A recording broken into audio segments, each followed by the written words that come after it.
Hey everybody, what's going on? Hexlex here with another Master Duel video for you. We got some more Adventure Phantom Knight games for you today, but before we jump into that, let me first briefly mention that a couple of days ago, I did actually just launch my new Patreon page. You can check out a link for that in the description below. So if you're interested in supporting the channel and looking to get some more daily bonus content out of it, feel free to head over to the Patreon. Like I just said, that will be updated every single day, just like the channel is. So if you're looking for some more content, and again, another way to support the channel, feel free to check that out. In any case, like I said, we've got some more games with Adventure Phantom Knight here today. This deck, I'm honestly incredibly surprised we've not seen more of it yet. You know, I haven't done much more research into the meta at this point in time. I do actually, in the very near future, plan on gathering more data to make another one of those meta breakdowns where we only look at decks that have hit Diamond on Ranked Ladder and we factor out all of the tournament meta data. But yeah, so when we did that, we saw that Adventure Phantom Knight, it admittedly was towards the top of Rogue decks being played in terms of frequency of how often it showed up. That said, I was honestly still a little surprised to see it down there. I really thought that Torn Scales going to 3 would have been the, I guess I'll call it a wake-up call for people that, hey, this deck is actually pretty good still, but it doesn't seem like people are really latching onto it at all. Ranked Ladder is a really interesting meta, I think, for a lot of reasons, and one of the main reasons is that I think people will tend to gravitate away from decks like this that might be strong in their own right, but are either kind of quote-unquote outclassed or like out of date. And I guess what I mean by that is that, you know, Branded Despia is obviously the newer and more powerful deck. Branded Despia hasn't, you know, had any hits on the list as of yet. Whereas Adventure Phantom Knight, you know, in the past has suffered the banning of Celestial, the limiting of, Fusion Destiny, the limiting of Water Enchantress. It's, you know, and of course there's also the banning of Gossip Shadow, so that I can no longer use Rongo as well. Although, to be fair, Rongo was on its way out, like, well before Gossip Shadow got banned. Basically, as soon as the Adventure and DPE engines got introduced into Phantom Knight, like, Rongo stopped being the optimal way to play this deck. So, as far as all that goes, I think that's still the major reason as to why people are not really playing this deck, because I don't think it's a power level issue. I think as far as power level goes, Adventure Phantom Knight is at the very least a tier 3 deck. I still maintain that it could be a lower tier 2 deck with proper representation. I think if you know, in terms of like relative to its power level, an appropriate number of people were playing this deck, then yeah, like I said, I think we would see it again at the very least in tier 3, if not lower tier 2. This deck is very much like still capable of putting out some scary boards. I think people have forgotten that, like, you know, live Wandering Gryphon Rider plus DPE is still a fairly scary board, and you know, being able to drop down, of course, the Scythe lock on top of that is also very scary. I think the scariest thing about this deck, though, isn't even necessarily its turn 1 board, but its follow-up. I've mentioned this before, but Adventure Phantom Knight, for a combo deck of you know, its nature, actually has a lot of like very natural follow-up. It's not like, you know, it's not like a Tri-Brigade Revolt where we search our follow-up play you know, at the tail end of making our main play. Rather, it's more that the Adventure, or the Phantom Knights cards all have these graveyard-based effects that can activate after they've already been used. So it's going to be natural that after you make your main combo, you're going to have a graveyard full of Phantom Knights cards. Then on the next turn, even if you don't have like anything at all in hand, you still have a ton of resources to work. Same if you made a DPE. Then you're going to have Denier and Malicious in the graveyard, which is multiple materials for a Link summon right there. I mean, I'm just thinking about it. Off of Denier plus Malicious alone, you could, you know, Link climb into Dark and then Nightmare Unicorn, and then if you stole a monster with Dark, which obviously is not too hard in this format, then you could even Link climb up to an access code from there, just off of the leftover materials from only DPE. So yeah, it's a pretty powerful deck in terms of, again, not only its initial play, but its follow-up play, which I definitely think is a factor to be considered when considering playing this deck, which, again, I do think more people should be doing. So let's see. The build, I don't think has been changed. I'm just looking at it now. No, I'm pretty sure this is still the same one we had even at the beginning of the season. I haven't played this deck as much this season as I would have liked to. I've played it a fair bit, honestly. I think this is the third video covering it this season, which I think is honestly more than any other deck I've done this season, but I've also done 12 different decks, so in any case, yeah, I really wanted to, like, there was a part of me that wanted to make this my quote-unquote main deck for laddering this season, and I kind of did that to an extent, but of course, still trying to stay fresh in all the different decks that I play.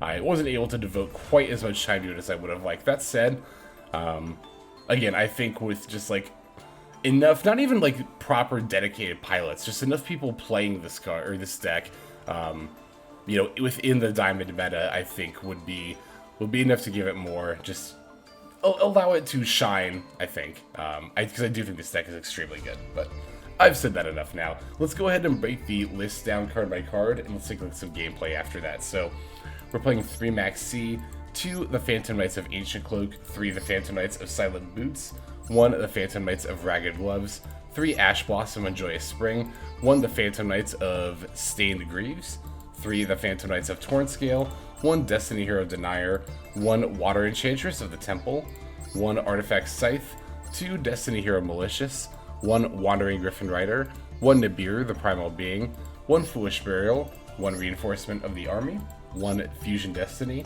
2 Rite of Aramesir, 1 Dracoback the Rideable Dragon, 1 Fateful Adventure, 2 Called by the Grave, 1 Crossout Designator, 2 Forbidden Droplet, 1 Phantom Knight's Wing, 1 the Phantom Knights of Shade Brigandine, and then finally 3 Phantom Knights Fogblade.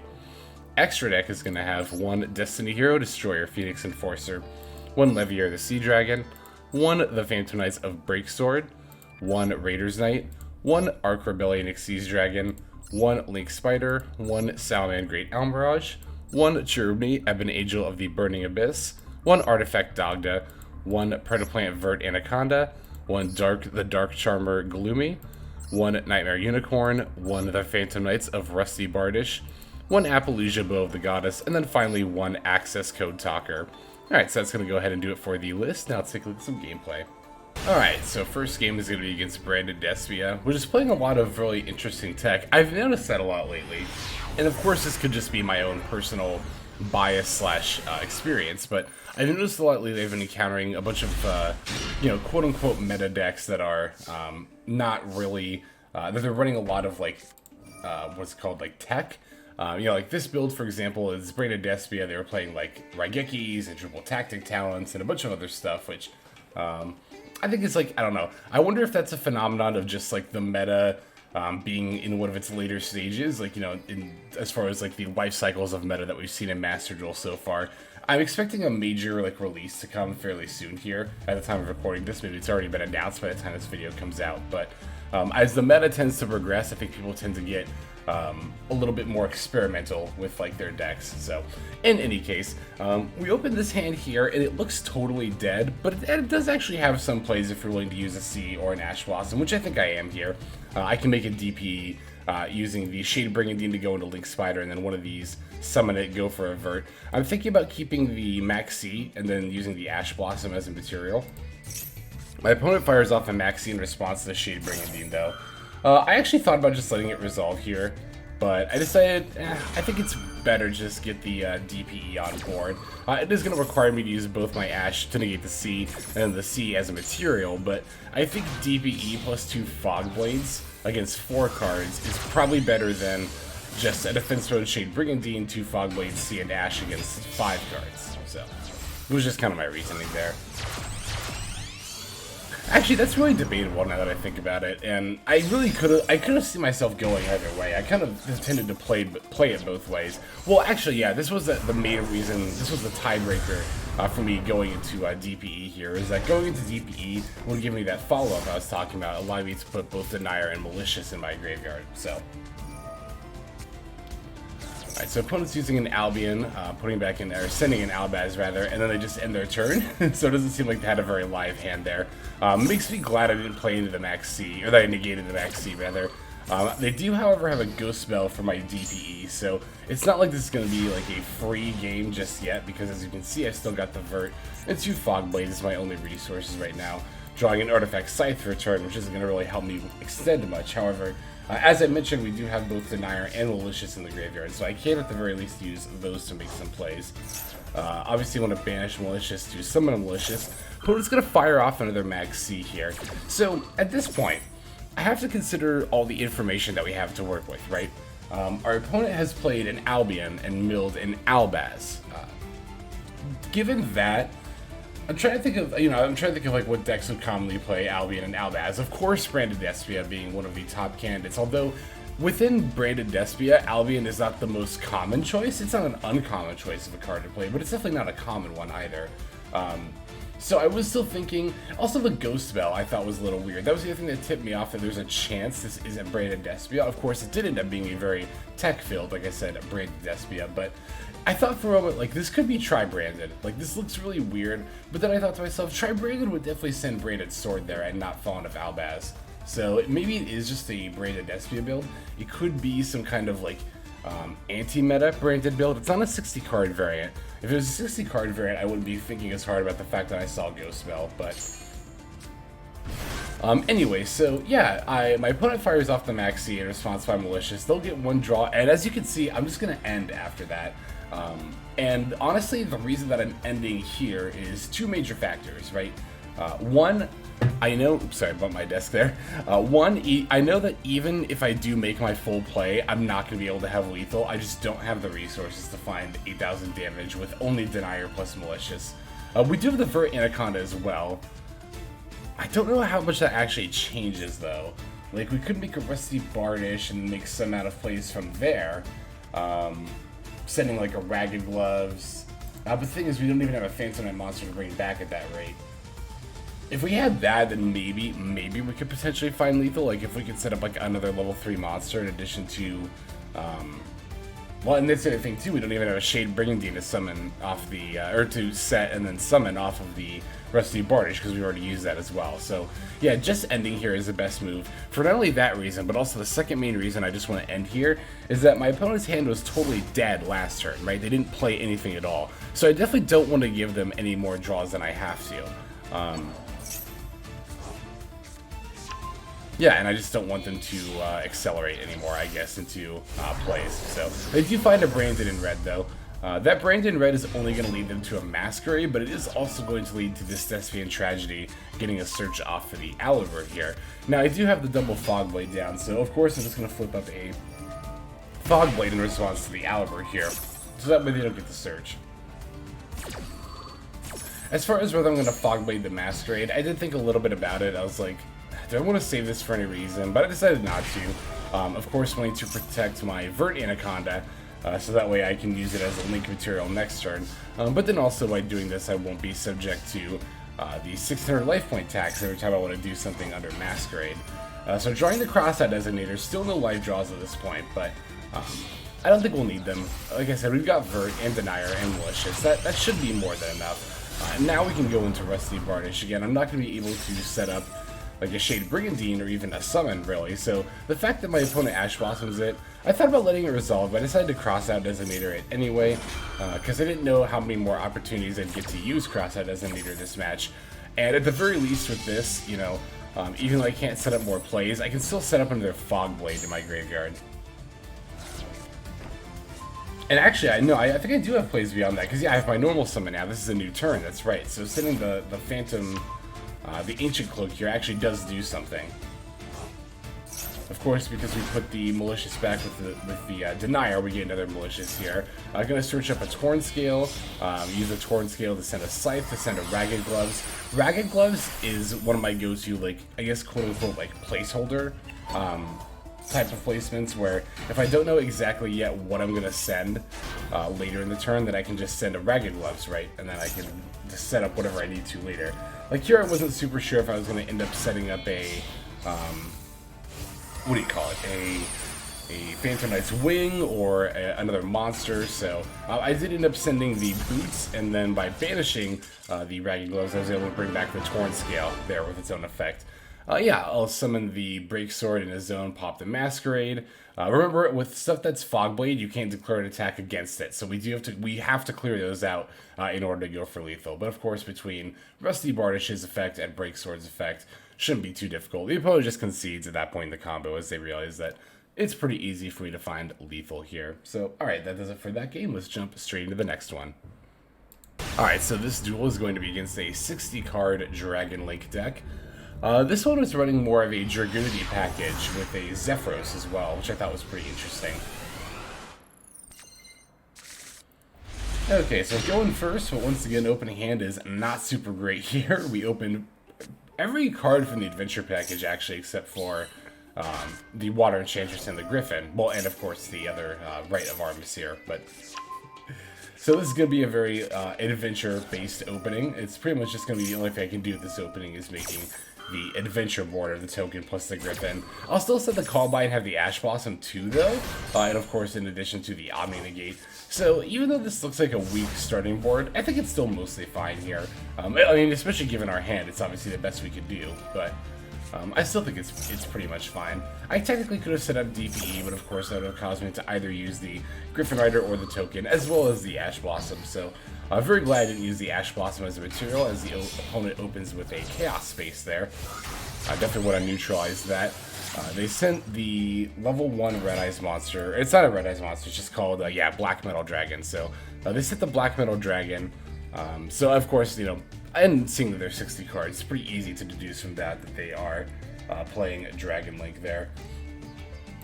Anyway, Striker Dragon's going to come down, searching the Boot Sector launch. I thought about Gryphon Ridering it, but I decided not to. Wanted to wait till a little bit later in the combo. Opponent brings back brings out the Red Med, the Red Eyes Darkness Metal Dragon. Tries to activate the effect. I'm going to call by the Rocket Tracer in response. This is a very important response to not only, of course, prevent them from bringing back the Rocket Tracer. Rocket Tracer very, very much being Dragon Link's like main combo piece. But also now by call buying it, we prevent them from activating the effects of future copies of Rocket Tracer too. So now even if they do the whole setup where they make Romulus and then go for Ravine, then activate Ravine, send the Abza Router to search a Tracer, then activate Boot Sector and special the Tracer, they're still not going to be able to use Tracer's effect. This definitely puts my opponent in a little bit more of a difficult position here, where now they are very much limited in the type of plays they can make. I've still also got the threat of a Wandering Gryphon Rider here as well. I thought about negating the Romulus, but decided to let it resolve, but then I just ended up negating the Dragon Ravine as soon as it's activated anyway. So I think in that regard, I should have actually negated the Romulus, because I would have negated and destroyed it, and then my opponent wouldn't have had a Link 2 to work with on the board. So a bit of a slight misplay here on my part, just giving my opponent a free Link 2, but they end up just setting a card and passing after that, so... oh, hey, look at that. We did actually top deck one of our other, like, 2 remaining adventure cards, the Rite of Aramesir. Like, what are the actual odds of that? So unlucky. Well, obviously I don't need the right here, so I'm just going to discard it for a Wandering Gryphon Rider, bring that out, just go to battle phase and attack over my opponent's stuff. I still have an Omni Negate, and I know 2 of their cards in hand are Boot Sector Launch and, well, one of their cards is Boot Sector Launch, which should be dead at this point, considering they didn't use it last turn. So when playing a follow-up turn and you've got an Omni Negate effect like Wandering Gryphon Rider like this on the board, it really pays to keep in mind what resources your opponent has from the last turn, and you can deduce that even if you haven't seen all of the cards in your opponent's hand. Like I was just saying, I only know that my opponent's got a Boot Sector Launch. Well, now I know they've got an Dragoonity Arma Mystallion in hand as well. But, you know, so I know 2 of their 3 cards. I don't know the other 3 cards, but I do know, based on how they played last turn, a few things about these 3 cards, right? There's no rocket monsters among them. There could actually be a Rocket Tracer among them, because of the way I call wide last turn. My opponent could be holding a Tracer they wouldn't have otherwise played. But for the most part, I'm pretty confident asserting that there's no rocket monsters among them, because they didn't play Boot Sector Launch last turn for a follow-up play. What else? There is no... Really, I don't suspect there's very many live cards among them. I know there's not really any back rows that could potentially be live, otherwise my opponent would have set them like they did. I think they actually... What did they end up setting? Oh, I bounced it with the Dracoback, that's right. I was trying to figure out like what happened to that card, but So they don't have any other cards we're setting. Basically, just using the information of how the opponent played their turn can help you deduce like what the unknown factors in their hand are, and can help you play accordingly, which is all I was getting at. So once again, I'll use Dracoback to bounce the back row so that it's not a factor. I thought about bouncing the face down monster to go for lethal, but I can go for lethal even, like I can just pop this face down monster. It shouldn't be that big of a deal. Yeah, so I top deck the Ancient Cloak, which is a really good top deck here. Now I can search the Water Enchantress, and by sending the Ancient Cloak, I'll use Ancient Cloak to add Ragged Gloves, because once again, I'm just not super sure what I want to send just yet. And then I'm just going to go into Vert Anaconda with the two of those. That'll let me make a DPE. I can use DPE to pop Dracoback in the face down monster, and end the game pretty cleanly like that. Face down monster, yeah, just ended up being the Zephyros there, so, yeah. There wasn't really anything in Dragon Link I was scared of popping. Sometimes in certain decks, you have to be mindful of what you're, like popping just like a random face down monster like that. It could have an effect that might be relevant, but, yeah, no, with Dragon Link, I didn't expect to encounter any kind of an effect like that. It could have been a Thunder Dragon monster, to be fair, but no, those require tributes, so they just set it normally, so it couldn't have been one of those, so JK, never mind. Alright, we still got a couple more games to look at. Let's go and take a look at the next one now.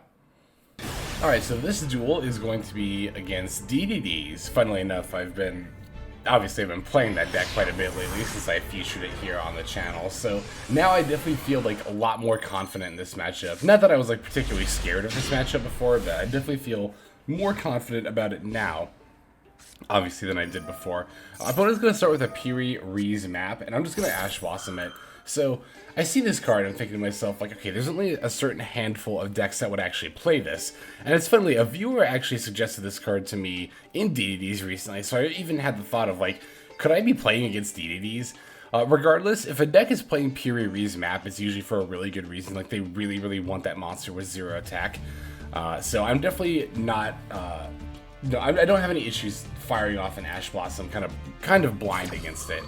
It's one of those surge cards that like I'll Ash pretty much every single time. And the opponent does confirm that they are in fact DD by revealing a Swirl Slime, pitching that plus Lamian to make a Genghis here. And then from there they have a Dark Contract, so I know they're able to get the rank 6, the High King Caesar here, which I know will be able to stop 2 of my special summon effects, which I do use, you know, as Adventure Phantom Knight quite a bit of. So basically I'm up against 2 negates here, is my way of thinking of it.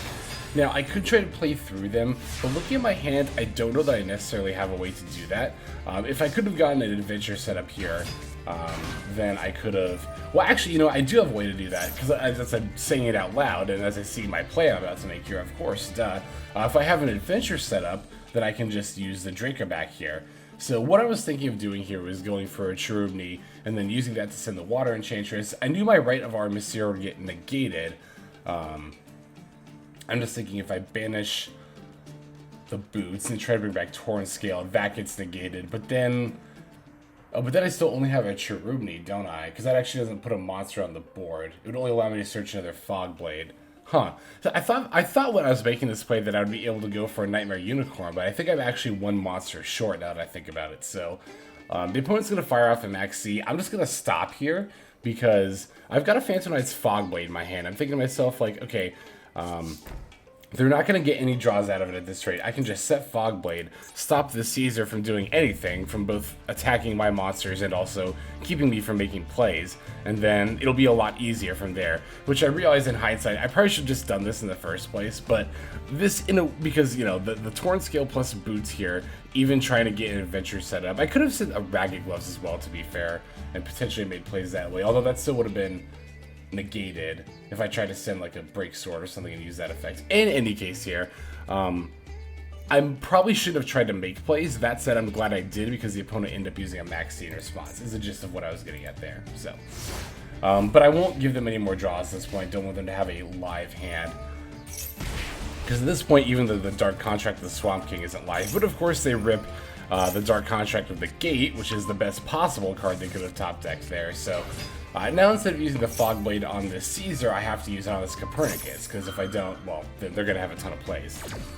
Although, to be fair, I don't know how many they would have had, actually, because they used their Lamia, didn't they? Yeah, they banished their Lamia already.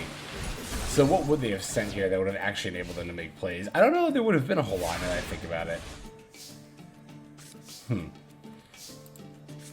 Well, I mean, it still would have been pretty easy for them to be playing a second Lamia, to be fair. So I didn't want to take the risk here. Plus, you know, I figure it's probably not going to be too difficult to just deal with the Caesar's materials here. I can take care of one by using the Rite of Aramesir, and then I'm like, oh, if I normal summon the Maxx, I can go into Vert Anaconda, and then potentially, between that and Torn Scales, I can use one of the other negates from Caesar. And now at this point, I'm like, I don't even really care which one ends up getting negated, right? Because I'm just going to pretty much... I'll have plays either way. Basically, if my opponent had not negated the Torn Scales effect, I would have activated Vert's effect, which would have gotten negated.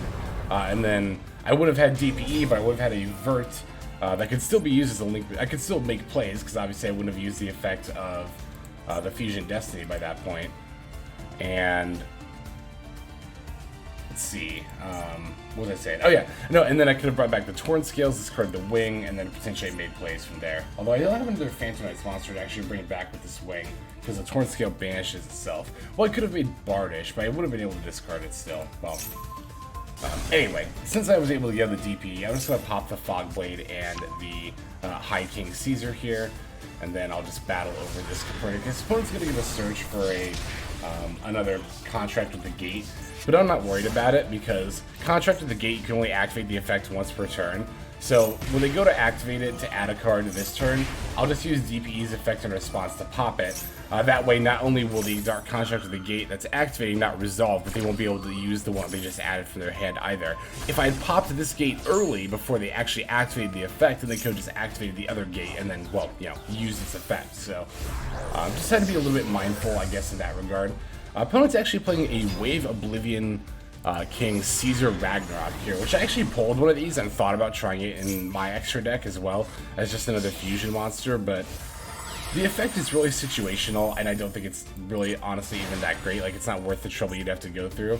And if you're looking for just a generic kind of like fusion deity to make, I think the Oracle Dark there only requires 2 DD monsters, whereas the High King Oblivion Ragnarok Caesar thing there, that on the other hand, that requires 2 DDD monsters, which is a little bit more difficult to pull off. So just something to be mindful of there. In any case, yeah, I'll just banish my Water Enchantress, get my Adventure token here, bounce this, what is it called, Deus Machina, so I don't have to worry about it. Pop the face down so I don't have to worry about that either. And then now, of course, between the Adventure token and the DPE, I've got more than enough damage on board for lethal against DDDs here. So we got one more game to watch now, so let's jump straight into it.